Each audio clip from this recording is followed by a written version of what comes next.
All right, great. Well, we are live streaming to YouTube.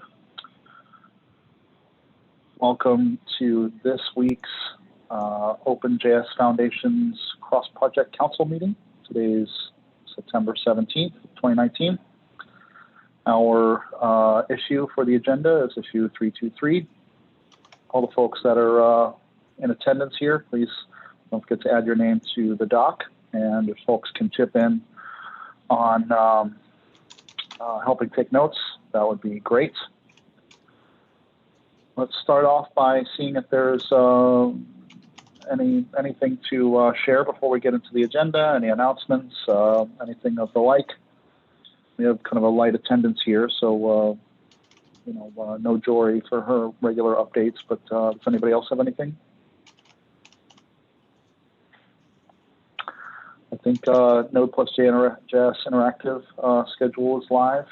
And I think that there is continuing work on the Collab Summit, and Code and Learn, and such. There was I think is it a bi-weekly meeting? Happened about an hour or so ago. I unfortunately was not able to attend, but there's progress there if you're interested to get involved. Yeah, it's definitely worth mentioning that Collaborator Summit is, I think, the 2 days after. So if people are planning their travel, make sure they allow for that. Yeah, and if you're a part of a project and would like to take advantage of any sort of Code and Learn, getting people involved in your project, fixing bugs or what have you, something to consider in terms of connecting with the folks who are organizing those efforts. Great. All right, well, jumping into the meeting, the agenda items here. Interestingly, Michael Dawson opened up a PR a few days ago that addresses all of the three issues that are on the agenda today. So the first issue is incubating projects must have a champion, something we've discussed in the last couple of meetings, champion versus mentor versus, kind of advocate working the project through the process. We've sort of landed in a space where a project applicant, the project itself should have a champion within the CPC, and that person will be available for the project, but also there'll be a project mentor who would likely be from the foundation side of things, and that would actually, help a project through the process and make sure that things are moving along, and the champion would be kind of something of an advocate. Correct me if I'm, off there at all. Nope, that's the way it's written up in the current doc, is that, yeah, they need to have a champion. So. Great. And of course, I encourage everyone to take a look at the open PR, as I kind of just hit on these three open items. The other two are 296 and 295. 296 is specify the scope of CPC votes during application and incubation, just providing some clarity there on how the process will continue. We try to do consensus seeking, so just wanted to kind of clarify that.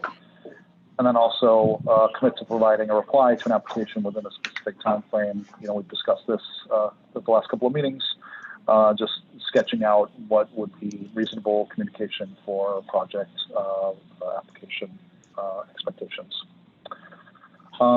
Michael, do you want to add anything else in terms of the PR that you have open and what you've addressed? I guess the other thing which we discussed in the past is having some sort of like fit checklist. Mm-hmm. So I added that in the PR as well in terms of, our initial discussion around whether it's, it's a good candidate or not. Mm-hmm. I've listed a few things out, and if other people have ideas of what else we should have on that checklist, I think it'd be good to have there. Mm-hmm. It's cast as like, it's not like you meet this or not, and that makes the decision, but these are the kind of things we should think about when we're considering whether it's a good fit or not. Yeah, makes sense. Emily raised a good point. How do we verify that an applicant can represent the project in question? I would assume that would be something of the champion's role, or I don't know if there's any thoughts there. Right. So you're basically saying, what if somebody submits an application but isn't really representing the project? Mm-hmm. I mean, it is entirely. I would be hugely surprised if anything like that would ever happen. It's just realize, while reading through that, we never verified that someone is Right. or has the authority to.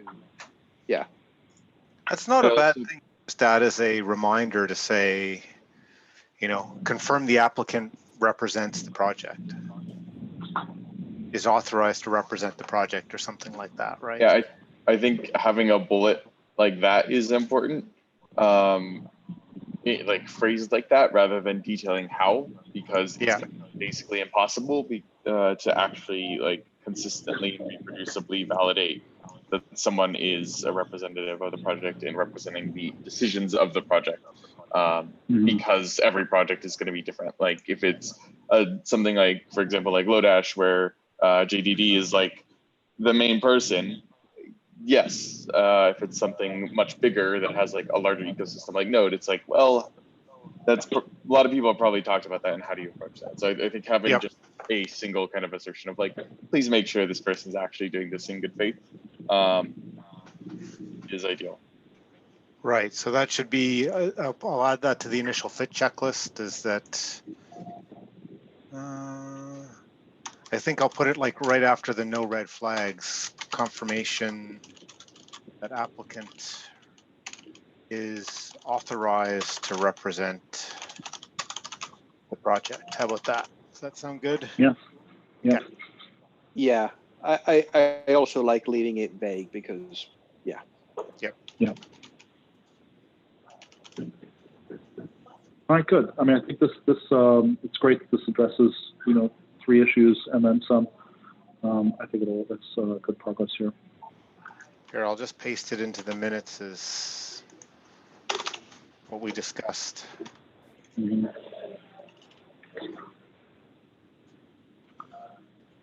All right, great. Well, we're done. We do have the board review too, though, right? Yes, we do. Yeah, and there are some open PRs too that we could take a look at if if we wanted to kind of keep progress going. So the final item on the agenda for today, as usual, is the post bootstrap work from for the CPC. It's collected in a project board, which is number 3. I'm pulling that up right now so we can. So the working backwards from in progress in terms of the swim lanes. The one item that's in progress here is document/define initial process for handling reports to report@openjsf.org. This is trying to open up the full issue here. Where is the PR? So Manil drafted something and then converted it into a PR. Oh, here it is. It's pull request 271.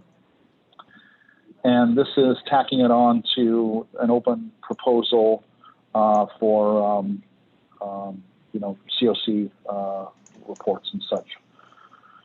Now, Michael, I know that you had the last kind of update to this, and there's been some more conversation. Do you want to summarize where we are at currently? Yes. Okay. I'm just copying. There was getting to the link of because you're right. It's not in that issue. I'm gonna PR. Yeah, 271. If I posted in the chat for folks who are on the call. Right. So the main changes were that the original proposal included a code of conduct panel with a makeup that the other doc defined, which includes members from the foundation, members from the CPC, and then representation from the projects as well. And then so I integrated the wording that says that it's that panel who's responsible. And actually, the document covers reporting to 2 different email addresses: report@openjsf.org and COC-escalation@openjsf.org. The reporting process is basically written to be very similar, except that in one case it's the CPC. So if there's COC reports for spaces in, under the foundation org, it's the CPC that will handle those. And then if there's an escalation and it's sent to COC escalation, then it's the COPC, which is the Code of Conduct panel. And the main difference between the processes is that if something is reported to the COPCP, we expect that it will have already been reported through either to the CPC, reported openjsf.org to a specific project through their reporting process, or there's some reason called out why the reporter is not comfortable sending it to one of those two, through one of those two existing channels. Because the escalation is intended to be, hey, we went through this process. We went through the regular process, either, the CPC one or project one, but we're not comfortable with the outcome. Yeah. Otherwise, it's, they're similarly written, and it's about, finding somebody who's going to take the lead on helping to gather the information, make sure that the other members, comment, and we come to a resolution. So I'm just taking a look at the main thing there is we have 1, 2, 3, 4, 5, 6 approvals now. I think it would be good to get Manil's confirmation that he's comfortable. I'm just reading down to the bottom. When I was reading at this, I had a few questions. Yep.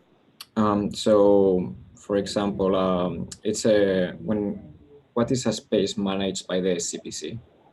Would that be it won't be the GitHub organization of the project, correct?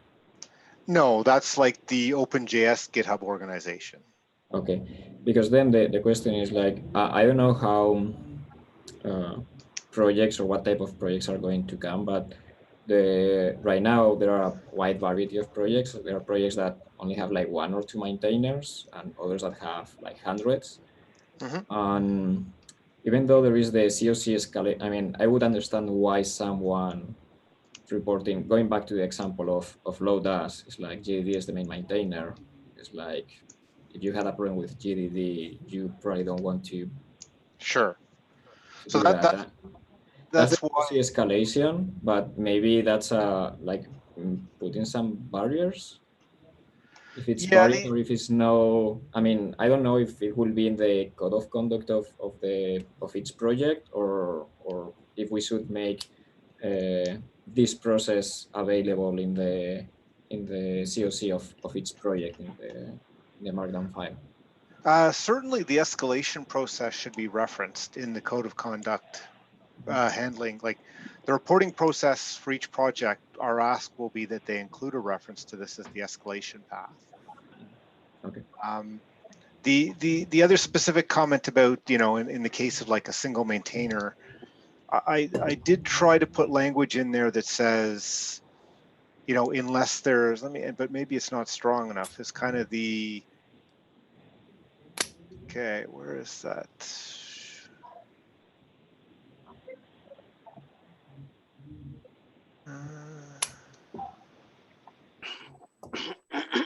So maybe I think it's up higher here. Okay.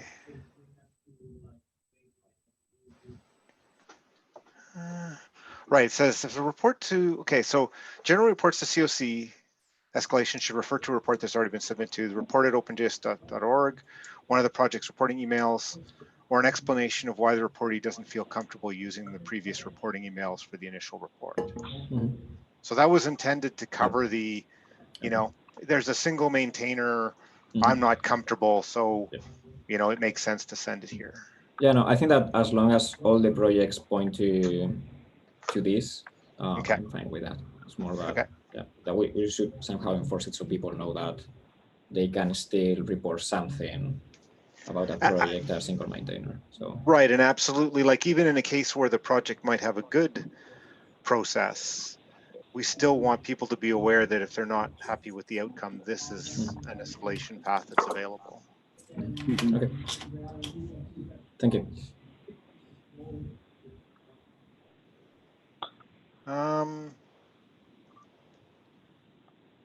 So I think the main, so we're starting to get some approvals. I don't think there's any outstanding comments, concerns. The main thing would be to make sure of is, you know, it's got enough awareness. And do we think we're ready to, you know, what do we want to have happen before we move it to the next stage would be the one thing I was. Go ahead. Sorry, Michael. I was just going to say, should we try to just get this landed first, and then figure out what next needs to happen for stage 2 for the whole encompassing work? Yeah, I'd be okay with that. The one thing would be good is like Manil's confirmation he's good with this, but we could decide to say let's land it, and then, you know, as part of moving to stage 2, everybody has, you know, the chance to say yeah, it looks right, or have more comments. Yeah. I mean, I think it would be good to get Manil's blessing since he opened it. It might not be bad to get the folks who have commented on it to, you know, to look at it again. But since it is, you know, looking for stage 1, I don't think we really have blockers here.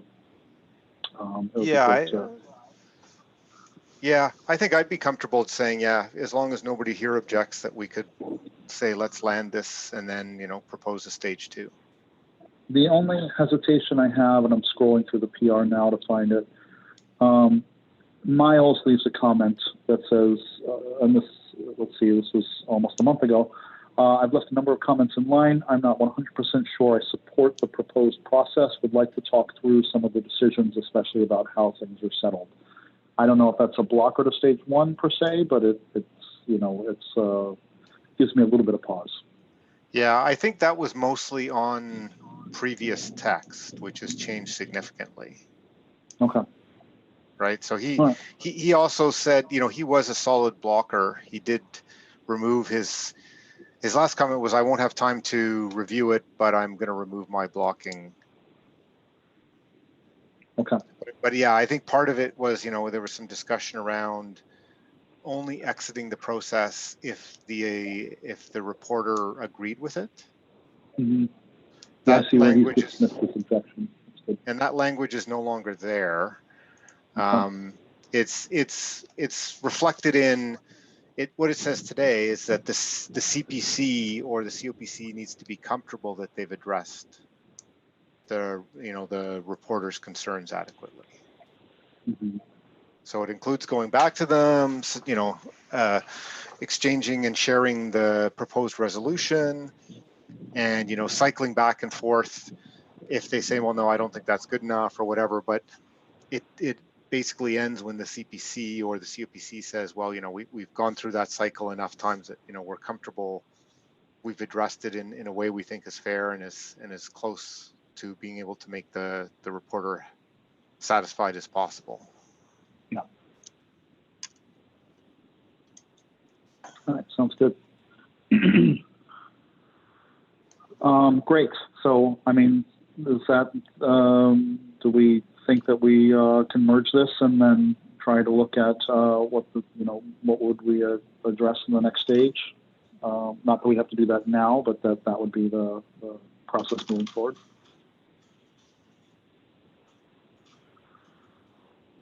Seems right? Yep, that seems right. I'll add a comment to it to that effect. And I guess go ahead. Maybe you'll leave it for a day and then land it tomorrow if there's no objections. Okay. And then would we just open up a new PR for the next stage? And yeah. Update? Okay. All right, great. And we can continue discussing there if anyone has anything they want to address. Excellent. All right. So moving on. There we go. So that's the in progress column for the post bootstrap housekeeping work here. The next one in the to-do column here is add greetbot to OpenJS Slack to suggest other channels of interest. I think this was kind of born out of a discussion of how to facilitate engagement when people join Slack. I know Brian's on the call. Do you have any updates here, or you know, where we've landed on this, and if we still think we need it? No, I think we can probably resolve that. So are we just comfortable with the collaboration page and go from there? And if we decide we need a greetbot or anything like that, we'll add it later on? Well, we have greetbot that's all set up and ready to go. And just as a standing thing, whenever somebody has something to add to that page, just drop me a line. But okay, I think everything is caught up on there now. Cool. And the greetbot like suggests some channels or something when you join the Slack or okay. Fantastic. Yeah, I'd have to look at the exact text because it's been a little while since I set it up. But yeah. If I recall correctly, that's what it does. Okay, great. I'm closing this right now then. Great. All right. A semi-related issue, just remembering, there was a discussion that we had at a meeting, CPC meeting, I don't remember when, about possibly getting email lists, providing email lists for projects. Mm-hmm. Is there an issue? Is that being tracked anywhere, or is anything happening regarding that? I'm looking in the other board, the project onboarding board, which is project board 4. I feel like it was captured somewhere. So as far as I understand, like that is part of the onboarding process. I know supplied the list such as it is for Mocha, but I'm not sure. This is probably a Jory question, but like where do those lists live? And who maintains them, and are they public, and blah blah blah. And I think those are questions that need to be answered. So yeah, actually I can help on this as well. Any lists which are on the openjsf.org domain, I can spin those up and I can grant access to whoever would need to be the moderator for that. That's certainly no problem, and I can do that in about 30 seconds time for any of which we need. If we're doing it on the project's domain, then that becomes a separate discussion, particularly if we're using something like groups.io, which is very powerful, but also has a subscription fee. And so sorry, I think I'm talking about something else. I'm not sure what the original question was talking about. What I was talking about was, as part of progression, the foundation wants a list of contacts for each project. This is not a mailing list. I don't know what the original. Now I wonder what the original question was, because I don't know. What is it? There was a discussion earlier that started from talking about exactly these lists of contacts, that then went on to talk about effectively expressing them in a way that a project will be able to moderate their own mailing list under possibly openjsf.org, and through that provide the foundation with a semi-verified way of the foundation being able to get in touch with a project. But I don't think this went anywhere actually beyond just being a conversation at a meeting a month or two ago. Yeah, I'm not seeing anything, and I think Jory would be the person probably who would be like, oh yeah, this here. But I don't see anything in the boards, and I don't recall seeing any issues open related to that. But it might be something good to sketch out, like what the ask would be for that from the foundation, and it may even streamline some of the other, email expectations. Like if you wanted to email all of the projects, there may be one email list that actually hits all of the other lead email lists, and so on and so forth. But we probably need to document what the expectations would be there. This sounds like it makes sense. I'll add an issue with what I think is the situation at the moment and the ask, and going from there. Yeah, that sounds perfect. Thank you, Inouye. Great. Back onto the project board number 3, the post-bootstrap housekeeping board.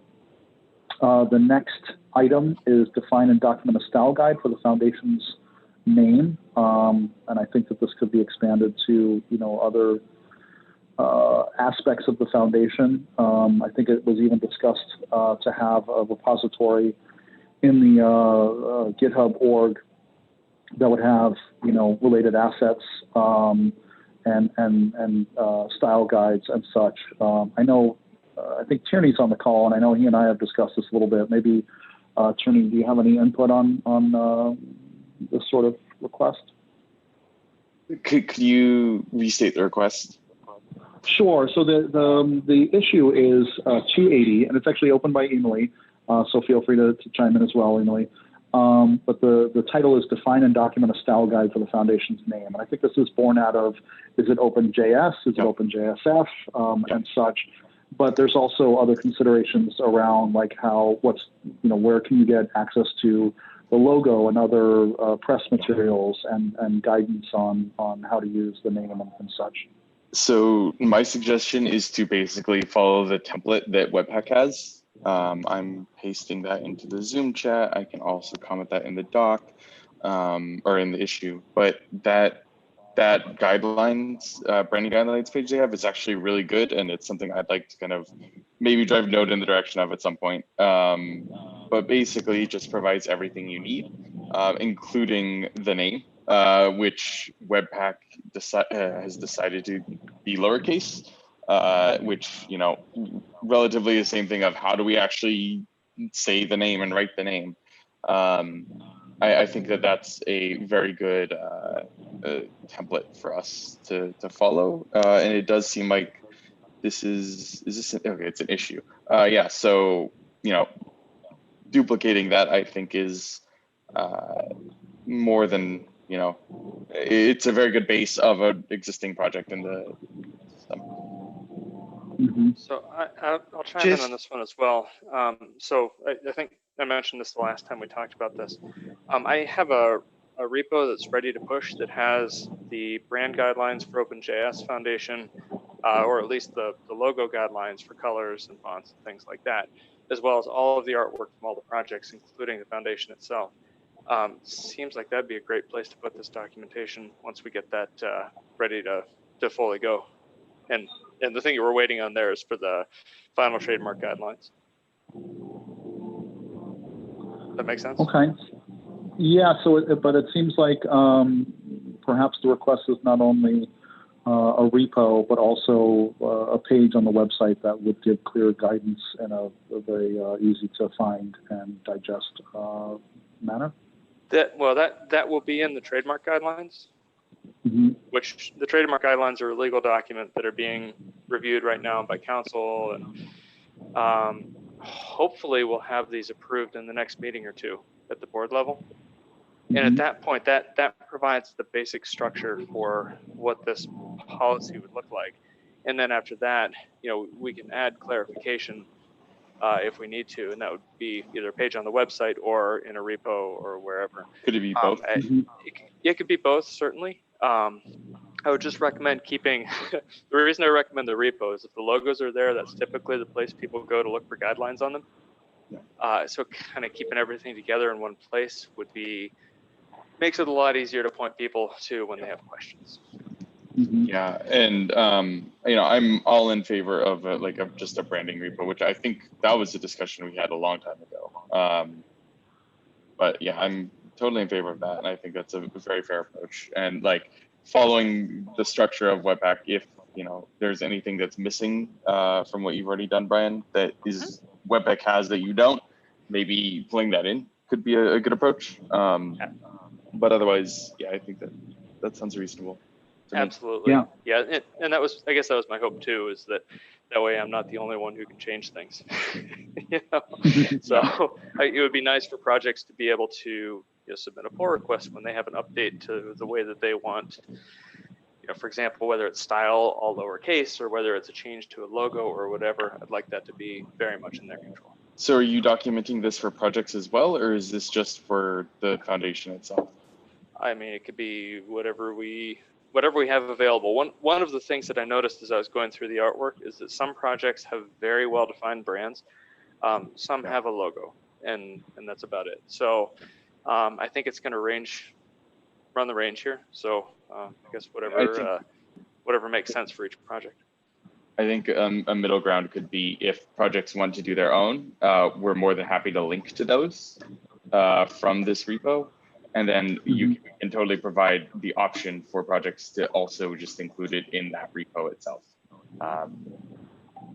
in the main README. I think that's a very reasonable approach. Okay. This may be a dumb question, but is the OpenJSF.org website a repo in the org, GitHub org? No, it's a WordPress blog. Yeah. Ah, great. He says sarcastically. I was just thinking if this was able to be, in a repo and people wanted to make sure that their own branding was listed on a branding page for the foundation, they could PR themselves into a list or what have you. But, I guess the implementation details we can kind of sort out. Yeah, I mean, my plan was to link off to the repo from the foundation website so that it's only going to one place and only one thing has to be kept up to date. I mean, so this is what other projects do, so that's why I was suggesting doing it this way. But I mean, I'm certainly open to other options as well. Okay. All right, great. Yeah. Okay. I know I'm spinning around in my head about the website that I'm going to stop right now. Great. So let's see, where are we? So in terms of next steps on this issue, that is 280 in the view column, there are also two issues that are linked to at the bottom. You see 266 and 258 that are similar, create mockups for displaying OpenJS Foundation markup project websites, provide guidance on how to refer to the foundation and licensees, copyright statements and such. So as a first step, it sounds like we will just get clear guidance and get that documented. And then we can maybe as a second step, figure out how to best expose that onto a website. Is that accurate? Yep, that sounds accurate. All right, great. Cool. All right, well, we will leave that open for the time being.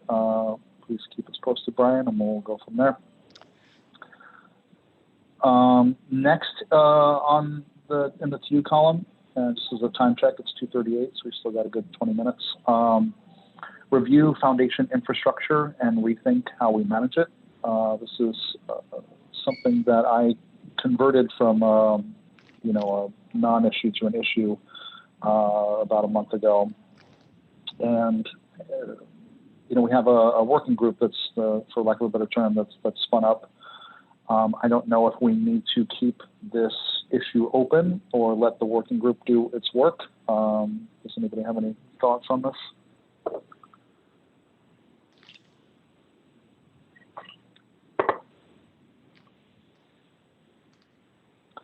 Has this sort of thing, I guess in the issue there's a lot of conversation here. I'm it wondering, comes down to if we think the working group is up and running, then maybe we don't need an issue to remind us to do that. If it's still ramping up, it might be worth a reminder. I don't know. Yeah, there isn't really a repo open yet, so I can't put a comment in to this issue and close it. So maybe it makes sense to leave it open until that effort really gets underway. That makes sense to me. Okay.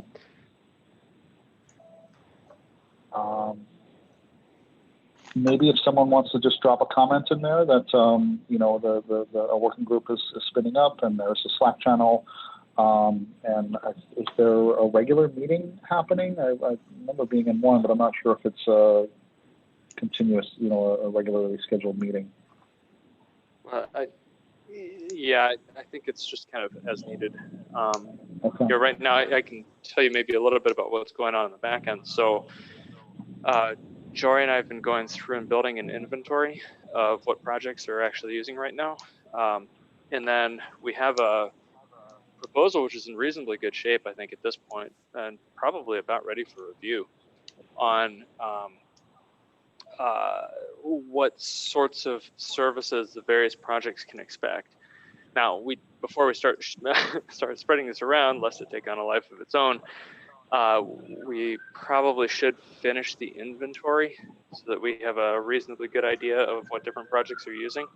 That's partly to not set the wrong expectation, but also in some cases, projects may be using something and not see that thing on the list and may lead to questions of, is this not supported anymore?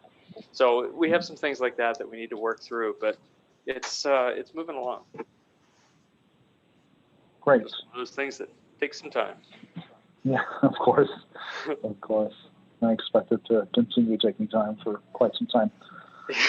Yes. Great. All right. Well, if anyone wants to drop a comment in there just to kind of update folks that there's work kind of going on. There's a group that's spinning up. There's a Slack channel. We'll leave this issue open until it really kind of gets underway. That might be helpful in the future, but otherwise it seems fine.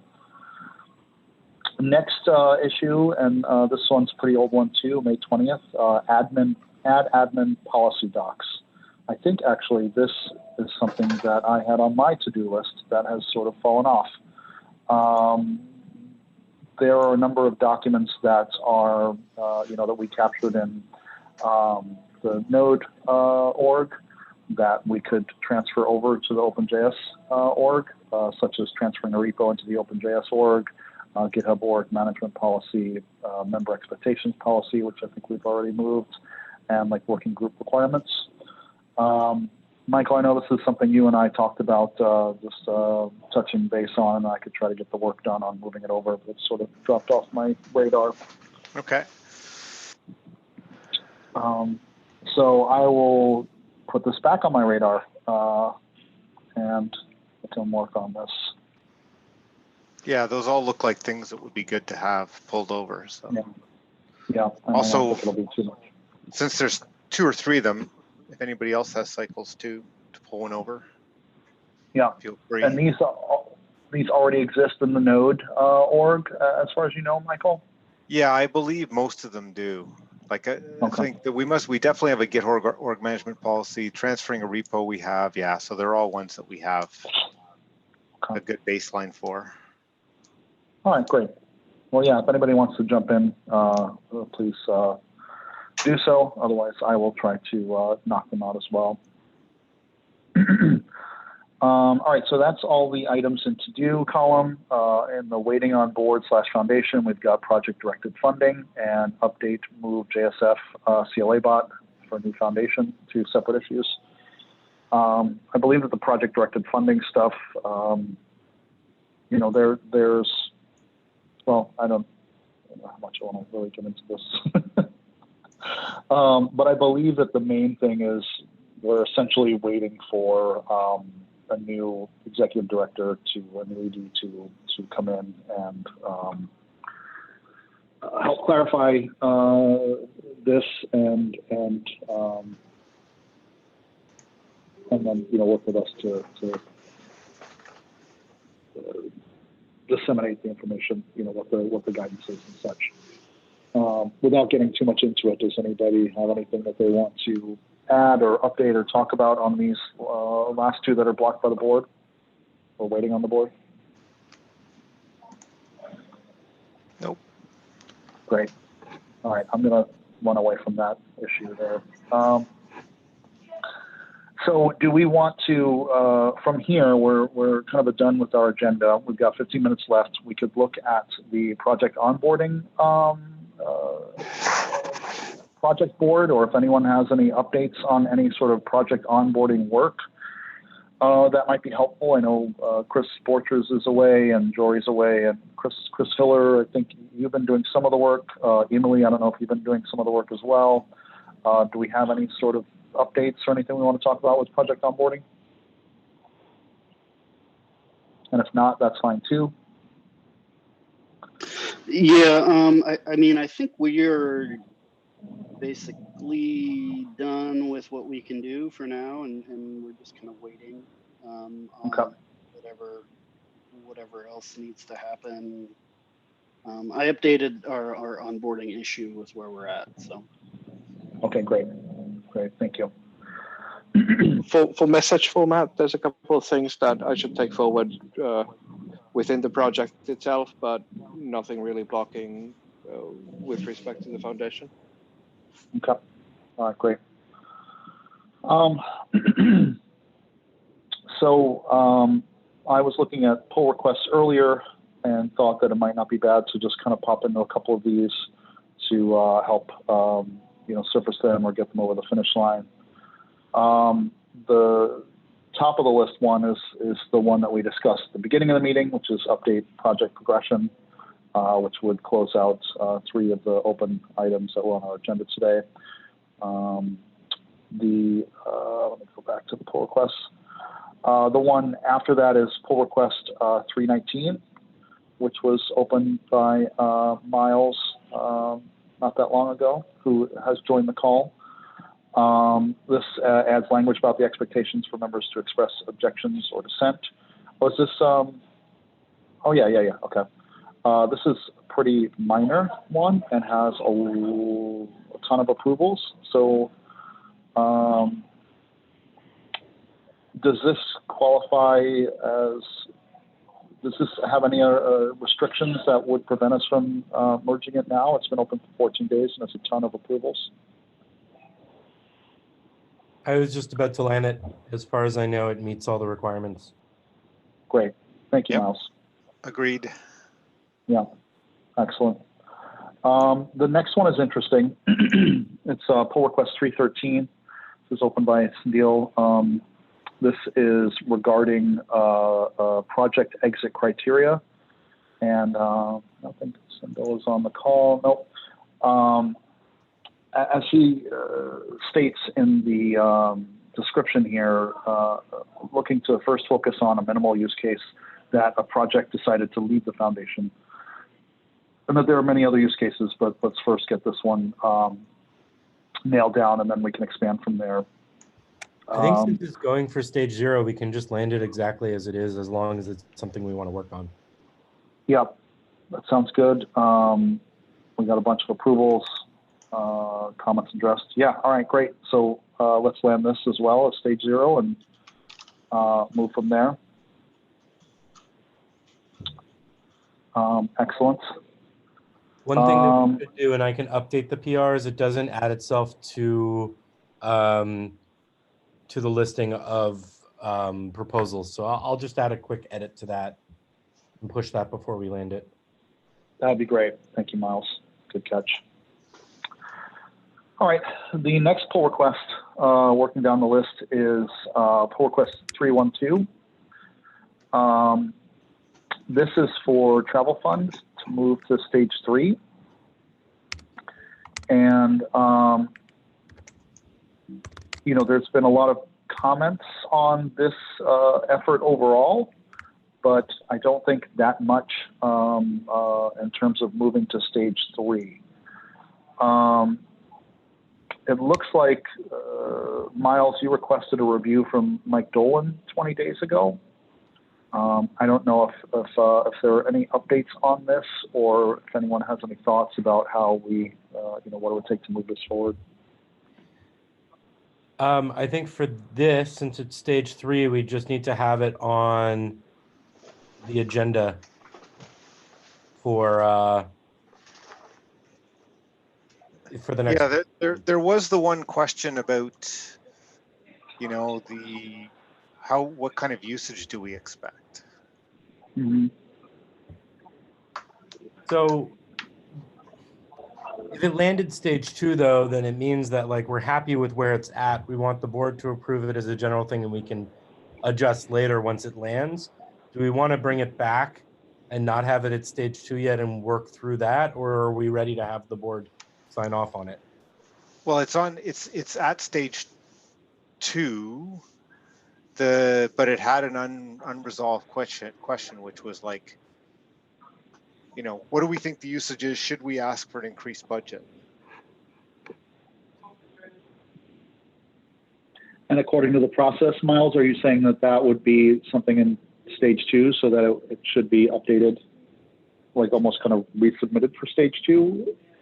Or Yeah, I guess how does that what I'm work? saying is like it should not have landed at stage 2 if we had unresolved questions. Unless those are unresolved questions that, you know, are specific to the board. So like the who qualifies for the travel fund, I think that either A, we should kick this back to stage 1 and figure that out to call this stage 2, or alternatively, like we have the board meeting is coming up on, is it this Friday? Or it's next Friday is the board meeting? Next Friday. Yeah. Yes. So we've got the board meeting next Friday. So if we want to get this approved by the board and have it land, which we probably want to see it have happen, like we want to see it happen for Node+JS Interactive, we kind of want to work through this unresolved question, or at the very least be okay with answering that unresolved question later. Whether or not we want more funds is like kind of that's a separate budget ask in my personal opinion. But I think one of the like, you know, we've got fairly broad consultation, so there hasn't been any major objections. The only concern raised was, you know, is this going to mean that there won't be enough for, you know, the Node project to do what it's done in the past? In terms of, you know, it's like nobody had any concerns as long as it's like, yeah, okay, this is just now opened up to everybody and there's enough budget to cover what the new usage is going to be, right? And that's kind of the root of the question, to say, if we say, well, okay, we, you know, and I don't think it needs to be solid numbers, but it's like, we expect that, you know, because we've got the other projects using it, we'll see a 20% increase, right? In which case we should just ask for a 20% increase in the budget, and then, you know, we've addressed that concern. Okay, so I guess then would bringing this to the board and asking for a commitment from the board to be willing to raise the budget if we go through it, would that be like kind of sufficient for appeasing that concern? Or do we want to like pre-allocate extra budget as part of the 2020 budget? Well, that's, yeah, I mean, that's a good question. It's like we do have a line item in the budget. It seems to me it would be like, unless we expect it to be the same, even despite additional usage, it would be worthwhile to say, like, yeah, let's bump it up in advance. So as far as this year's budget is concerned, and Brian, maybe you can chime in, but I believe that like we've barely used half of it so far. Yeah, I would have to drop this into a spreadsheet and sum it up, but yeah, there's still a fair amount remaining. Right. Now, do we think that that'll be the case after Node+JS Interactive? I think that the case is that like if we had more requests than we had budget, we'd just bring it to the board and the board would approve more budget. And I couldn't imagine that being in any way controversial.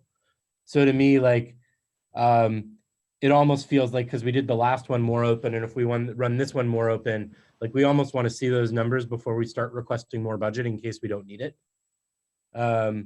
And a firm commitment from the board that, you know, raising the budget wouldn't be an issue. To me, with my like CPC hat on, would satisfy me. But I don't know that everyone feels the same way. That would satisfy me. Another question to ask is that given how late Node+JS Interactive is this year, is there going to be anything after that? I was only asking that because there's probably more usage for that than other things, right? Yeah. It's kind of like, once we factored in, if you told me that we've got all the applications we're going to take for Node+JS Interactive and we're at like half, then it's like easy to say, yeah, okay, we're, you know, past history says that we've got enough budget. Yeah, my gut is saying that we have enough budget right now. And I think like the appropriate thing in my mind, instead of preemptively extending the budget, would just be having a firm commitment from the board that they believe in this program and are willing to extend the budget as necessary. Yeah, I agree with you, Miles. I'm happy. I guess I wouldn't mind increasing the budget if we thought we needed it, but if we can get some like you said, if there's a commitment that's firm, and so we can, you know, completely, we can with complete confidence say, don't worry, you know, if it turns out that the, you know, adding in the new projects means that there's going to be more, it'll just be increased, and you're not going to face the wait a sec, we're at the budget. So I'll be totally honest. I think the potential for backlash would be way worse than them just giving us the money. And like, I know that's a relatively blunt way to say that. But I think, you know, if they asserted that they were willing to extend it and then didn't, that would be far, far worse than if they just did, assuming that there's no good faith. Assuming it's bad faith as an assertion, which I don't think any of us are coming.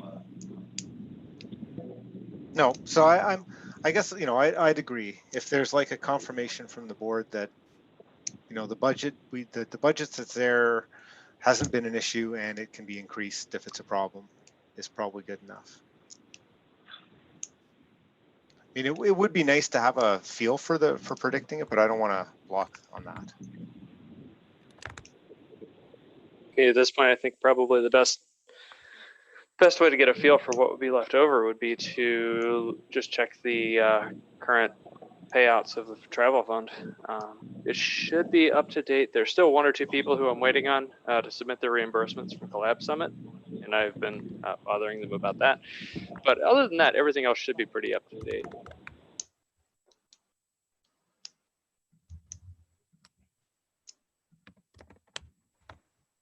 All right. Great. So all that being said, I think the next steps are, Brian, make sure this is on the agenda for next week, and we'll like myself and Michael, Chris, and the folks at the board will follow up and, you know, get that commitment and get this review taken care of. Yeah, and I guess there we can also just confirm that, yeah, the board would prefer to leave it as is, or whether they'd prefer to have some sort of estimate in advance. So that's a good idea. Get it on the agenda, and we can confirm we're all in line. Right. Excellent. All right, great. Well, that's yeah. All right, stage 3 is complete. So I saw your note there, Miles, as well. We should move this to the repository, as if it were to merge, it would be official documentation. Excellent. So great meeting, everyone. I'm pleasantly surprised, since I knew we'd have a lighter turnout today, but I feel like we got a lot of work done, and I appreciate it. I appreciate you all. 2:58. So we'll wrap it up. Unless there's anything we want to take in private session, which we don't have a couple minutes, but I think we can call it a day. Thanks, everyone. Thanks. Appreciate it. Cheers. Bye.